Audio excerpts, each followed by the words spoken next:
বিসমিল্লাহির রহমানির রহিম। আসসালামু আলাইকুম প্রিয় ভিউয়ার্স। আশা করি মহান আল্লাহর রহমতে যে যেখানে আছেন ভালো আছেন, সুস্থ আছেন। সবার সুস্থতা কামনা করে আরও একটি ভিডিও নিয়ে আসছি, জিনের ভর তোলা। তাই সবার কাছে অনুরোধ থাকবে, ছোট বড় যারা আমার সাবস্ক্রাইব আছেন শুরু থেকে শেষ পর্যন্ত অবশ্যই ভিডিওটা দেখবেন, নিয়মকানুন ভালো করে শুনবেন, তারপরে অবশ্যই অ্যাপ্লাই করবেন। ভালো লাগলে চ্যানেলটি সাবস্ক্রাইব করবেন, লাইক কমেন্ট করবেন। আর যারা আমি ভিডিও ছাড়লে যাদের অ্যালার্জি শুরু হয়ে যায়, যাদের গালাগালি করতে ইচ্ছা করে, যাদের খারাপ লাগে, তারা আমার ভিডিও অবশ্যই দেখবেন না, তারা অ্যাপ্লাই করবেন না, তারা অন্য ভিডিও দেখেন। তাই তাদের কাছে আমার অনুরোধ, তো আপনি মুখ খারাপ বা গালাগালি করবেন না। আজকের ভিডিওটা হলো জিনের ভর তোলা। কোনো মানুষের উপরে জিন আগে আসতো, মাঝে মাঝে আসে, আবার চলে যায়, আসে, ডাকলে আসে। তার উপরে কীভাবে ভর তুলবেন, খুব সুন্দরভাবে নম্রভাবে তার উপরে ভর তুলতে পারবেন ইনশাআল্লাহ। প্রথমে সেই ব্যক্তিকে নিয়মটা ভালো করে শুনেন। যে ভর তুলবে তার শরীরটা অবশ্যই বন্ধ করে নেবেন ভালো করে। তারপরে যার উপরে ভর তুলবেন তাকে গোসল করাই নেবেন, অবশ্যই গোসল করাতে হবে। গোসল করানোর পরে তারপরে কেবলামুখী হয়ে বসাবেন, ভালো কাপড় পরাইয়া বসানোর পরে গায়ে আতর লাগাবেন, আর সামনে ধূপকাঠি এবং নারিকেলের ছোলা দিয়ে ধূপ জ্বালাবেন। লোবান দেন, তাহলে খুব ভালো হয়। তারপরে আপনার শরীরটা ভালো করে বেঁধে নেবেন, এটা আমি বারবার বলে দিচ্ছি। তারপরে তার মাথায় হাত রেখে সেই ব্যক্তি যার উপরে জিন হাজির করবেন এই মন্ত্র 11 বার করে 11টি ফু দিবেন। আল্লাহর রহমতে জিন হাজির হয়ে যাবে। আর অবশ্যই দুরূদ শরীফ, দুরূদ ইব্রাহিম অথবা ছোট দুরূদ শরীফ আছে, আল্লাহুম্মা সাল্লি আলা মুহাম্মাদিন ওয়া আলা মুহাম্মাদিন কামা সাল্লাইতা, যে কোনো দুরূদ শরীফ একটি পড়ে নেবেন। যে কোনো একটি দুরূদ শরীফ আপনি পড়ে নেবেন, দুরূদ শরীফ পড়ে নেবেন একটা। আর ছোট হোক বড় হোক একটা দুরূদ শরীফ পড়ে নেবেন। আর যেই হোক, আপনি যে ধর্মেরই হোক, দুরূদ শরীফ পড়ে নেবেন কিছু, কয়েকবার, 11 বার বা 7 বার দুরূদ শরীফ পড়ে নেবেন। তারপরে এই মন্ত্রটা পড়ে তার মাথায় হাত রেখে 11টা ফু দিবেন।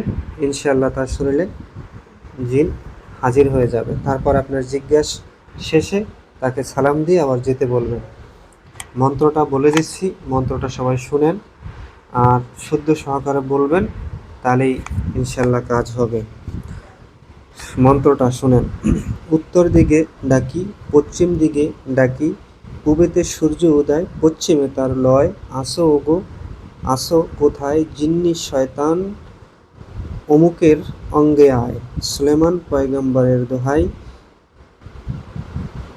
দোহাই ইলাহির অমুকের শরীরে ভর কর।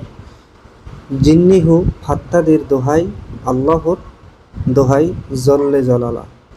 স্পষ্ট শুদ্ধ করে পড়বেন, তাহলে ইনশাল্লাহ কাজ হবে। আমি আরও একবার মন্ত্রটা বলে দিচ্ছি। অবশ্যই মন্ত্রটা শুদ্ধ সহকারে, স্পষ্ট সহকারে ভালো করে পড়বেন, তাহলেই হবে। উত্তর দিকে ডাকি, পশ্চিম দিকে ডাকি, পূবেতে সূর্য উদয়, পশ্চিমে তার লয়। আসো ওগো আসো কোথায়, জিন্নি শয়তান অমুকের অঙ্গে আয়। সুলেমান পয়গম্বরের দোহাই, দোহাই ইলাহির দোহাই অমুকের শরীরে ভর কর। জিন্নি হু ফাত্তাদের দোহাই, আল্লাহর দোহাই জাল্লে জালালা। এই মন্ত্রটার দোয়াটা খুবই ছোট, অবশ্যই এটা খুবই ছোট একটি মেই, আপনি কয়েকবার পড়লে আপনার মুখস্থ হয়ে যাবে অবশ্যই। আর সবার কাছে অনুরোধ থাকবে, যারা ভালো লাগবে সে ভিডিও দেখবেন, যে ভালো লাগবে না দেখবেন না। কিন্তু গালাগালি করা, মুখ খারাপ করা, কেউর প্রতি শত্রু, শুধু শুধু শত্রু লাগানো, এটা করবেন না।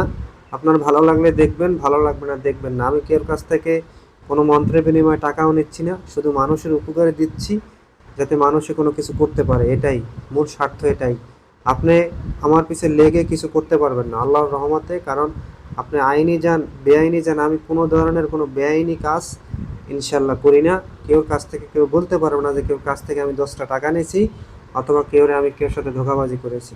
আশা করি সবাই বুঝতে পারছেন। ভালো থাকবেন, সুস্থ থাকবেন। আর যারা জিন হাজির করতে চান অবশ্যই আপনার শরীরটা ভালো করে বেঁধে নেবেন আর কেবলামুখীর দিকে বসাবেন। অবশ্যই যার উপরে হাজির করতে চান ইনশাল্লাহ করতে পারবেন। তবে জিন নিয়ে কেউ খেলাধুলা করবেন না, জিনকে কেউ ছোট করে দেখে বিপদগ্রস্ত হবেন না। সবাই ভালো থাকবেন, সুস্থ থাকবেন। আসসালামু আলাইকুম ওয়া রাহমাতুল্লাহ।